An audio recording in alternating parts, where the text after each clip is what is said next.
You'll notice there's no weeds here, and we do not spend time weeding. We set up the system in the springtime, and that's it. We just harvest the rest of the season.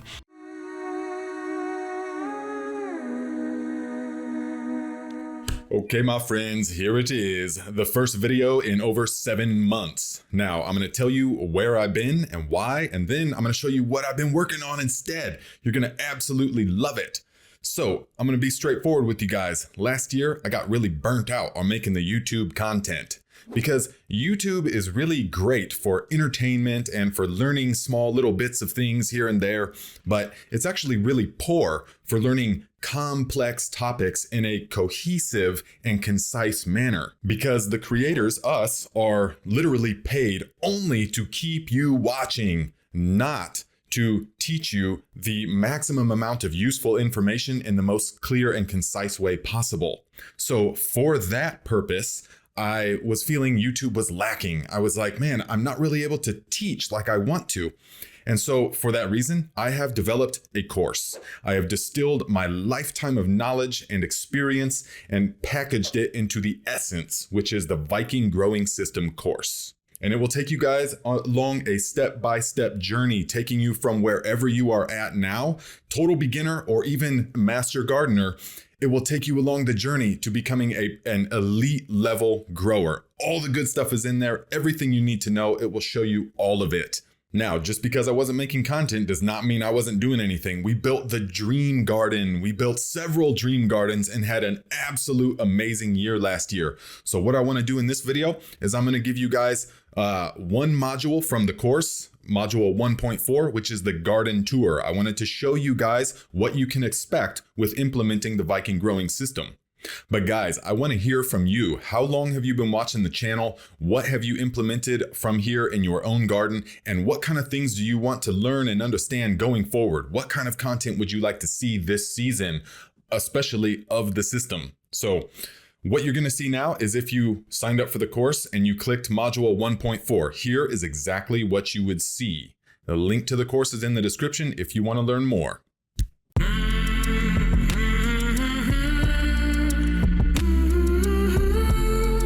Module 1.4, Garden Tour and What You Can Expect. Okay, my friends, here it is. In this video, I'm going to give you a tour of my own gardens so that you can understand realistically what you could expect.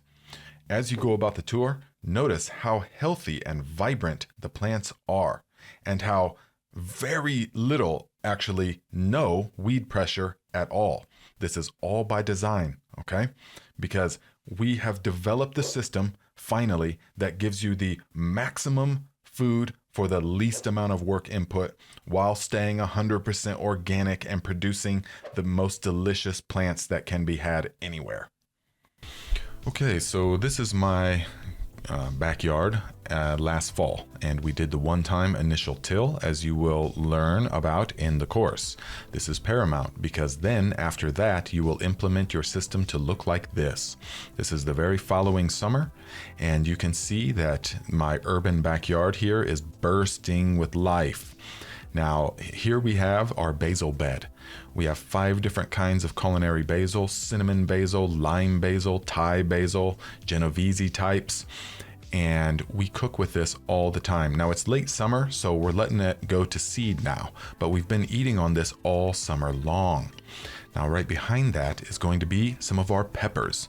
Here is one of my favorite, the Jimmy Nardello pepper, and that is one of the sweetest peppers made for caramelizing. Super delicious. Now as we go along, you will notice that everything is packed really tight.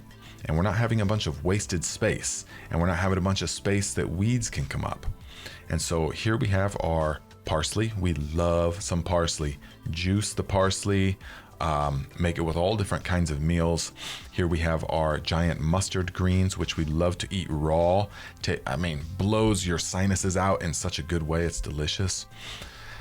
Now, as we move along, we will see that here is 2 full beds, and each bed is 5 feet or 4 feet wide by 10 feet long. And each bed has got a variety of different things in it. So here we have the fish pepper. And if you guys don't know about the fish pepper, you need to get on it. Because unlike its cousin over here, the cayenne, which the heat builds for a long time, the fish pepper comes on hot and then fades off fast. Super delicious, okay? So highly recommend growing the fish pepper. The cayenne is a little more medicinal. Now, one that I do not recommend is this. I think it's called the Violet Sparkles, and it was totally ridiculous, bland, no good. But here is my favorite pepper of all time, guys, and this is the Just Sweet Hybrid Pepper. I get mine from Park Seeds. I don't know if they're the only people that sell them, but I've been very happy. You see, these plants are like 6 feet tall, guys. So super high quality pepper plants. Guess you really can grow peppers, huh? What'd you say? I said, I guess you really can grow peppers, huh? Yes, we can grow peppers. And here is the Ivarski. This is a Macedonian roasting pepper, and it just so happens to be the greatest one on earth for homemade smoked paprika. And I know because I tried dozens of different types over many years, and that is the best one. Now here we have the fall, part of the fall garden, and so they're just getting ramped up. These are just baby plants. Yodfa, which is gailan, also known as Chinese broccoli, and some various other greens. One of our favorite things of all is beets, guys. We use those beets for fermented beet kvass. So good. But here we've got collard greens, which make a wonderful stew with some smoked ham hock. Yes, our friend raises pastured hogs, and so we smoke the ham hock with some hickory and then make a pot of the stewed collard greens. So good. And then here is our bok choy bed. We've got shijimisa, we got purple lady bok choy. We've been coming out here all summer long, just picking the outer leaves and stir frying, making Japanese like hot pot stew, that kind of thing. Here we have the Golden Beauty, I think is the strain of Chinese cabbage. Very nutrient dense, very flavorful. So here we use this to make kimchi and other fermented vegetables, because that's how we store the veg over winter, is fermenting it. So yes, there will eventually be a fermenting course as well. And you'll notice here just how healthy everything is. It's because they're getting everything that they need, but not too much of it. There's not an excess of stuff. They also, and this is very important, they don't have to compete with the weeds. You'll notice there's no weeds here, and we do not spend time weeding. We set up the system in the springtime, and that's it. We just harvest the rest of the season until it's time to replant or succession sow something. But other than that, we are literally just harvesting constantly. And we've got the marigolds and the zinnias attracting all different kinds of pollinators, also warding off pests and things like that. So the whole garden is by design. And guys, you are going to learn how to do this exact same thing, but not just this. You will be able to custom tailor it to whatever size space you have and whatever resources you have once you learn the foundation of the system. You will see here, this footage is probably in the middle of August, because you can see here these cabbages are very young still. And so they've got at least 5-6 weeks left. So maybe I'll cut to a shot here in a moment of the actual harvest of these. But you see how we've got the spacing just right. You don't want a bunch of open space. This was my first time growing these mammoth ones back here, but I would have put them even a little bit closer had I known their growth characteristic. But this is about perfect. You don't want a bunch of empty space, as you guys will learn all of this. Now, this is a little bit too far apart, even though these were massive. This is the Sapporo Giant, which turned true to its name, guys. So look, this is in the middle of August probably, and they are, pretty good size, but they're still very young. But then here we are, that same exact plant that I just touched, here we are in middle of November. So it's another 2 months go by, and this thing is absolutely massive. It's gotta be 30 pounds. I mean, it's the biggest cabbage that I've ever seen. One, it's because of genetics. I won't fool you there. It's genetically grown to be massive. But also, in order for the plant to reach its fullest of its genetic potential, you have to give it everything they need. See, you don't actually grow the plants. The plant grows itself. All you can do is provide everything the plant needs when it needs it, so that it can grow to the fullest of its genetic capabilities. And you will learn all of that in this course. Now, guys, we had so many tomatoes that we just got stuffed full of our tomatoes. There's only 3 plants back there, tomato plants, stuffed full. Okay, so a lot of them kind of rotted. But we also have this other garden, the Viking North plot, which is much bigger. And these tomato plants is utilizing the same system, the same exact system, and you just could not ask for healthier plants. You couldn't ask for more. I mean, each plant just produced a boatload of these, of beautiful, delicious tomatoes. And look, totally disease-free all season long. They never got blight. They never got anything. And that is all by design, because they've got what they need. They are not struggling.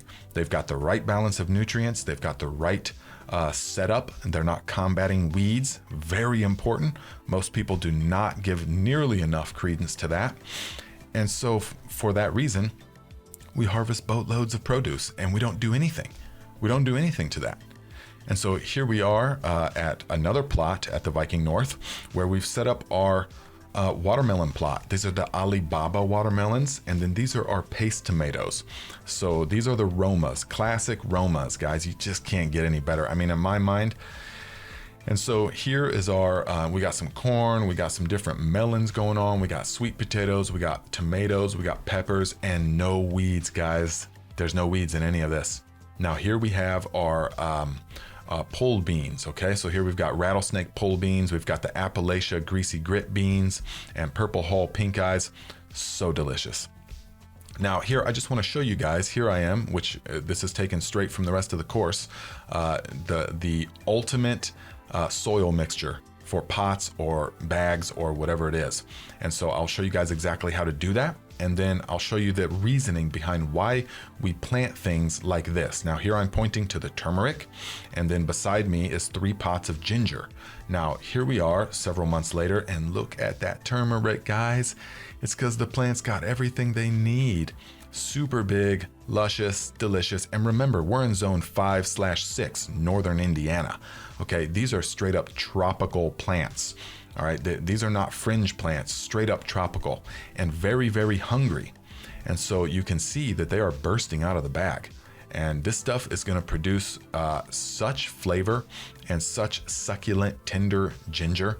We just love it. I mean, we pickle this and then we use this in stir fries all season long. So here we are. This is like early November. Obviously, we haven't got our first frost yet, but it's getting cold. And so we're just harvesting each bag, and we ended up with way more than we could possibly need. We were freezing it, giving it away so much. This is just off one bag, and that is because finally the nutrients are dialed in, the water's dialed in, everything is. Now here is homegrown turmeric. So we're gonna definitely grow another bag of this next year because of how much we are using it in life now. We do different ferments, and it is so light years beyond what you're getting in the store, guys. So yes, you can grow ginger, turmeric, sweet potatoes, onions, all the stuff. It really doesn't matter what plant you want to grow. Once you learn the system, the Viking growing system will show you everything you need. So here is a garden rehab. Here's our friend's garden before, and then they called us in, and here is their garden after. And I will show you in the course exactly how we do this, okay? They wanted a garden remodel, and here it is. We show you from start to finish. We implement the same system, guys. Okay, guys, so hopefully that gave you something to look forward to, and hopefully you understood that once you learn the fundamentals, it doesn't really matter what plant you want to grow or how you're going to try and grow it. The techniques are different, but the fundamentals always stay the same. So if you're in the tropics, if you're in Canada, it doesn't matter. The fundamentals are the same. You can implement these systems and what you're about to learn in this course in the same way. Okay? So there you go, my friends. I will see you in the next module. Now let's make it happen.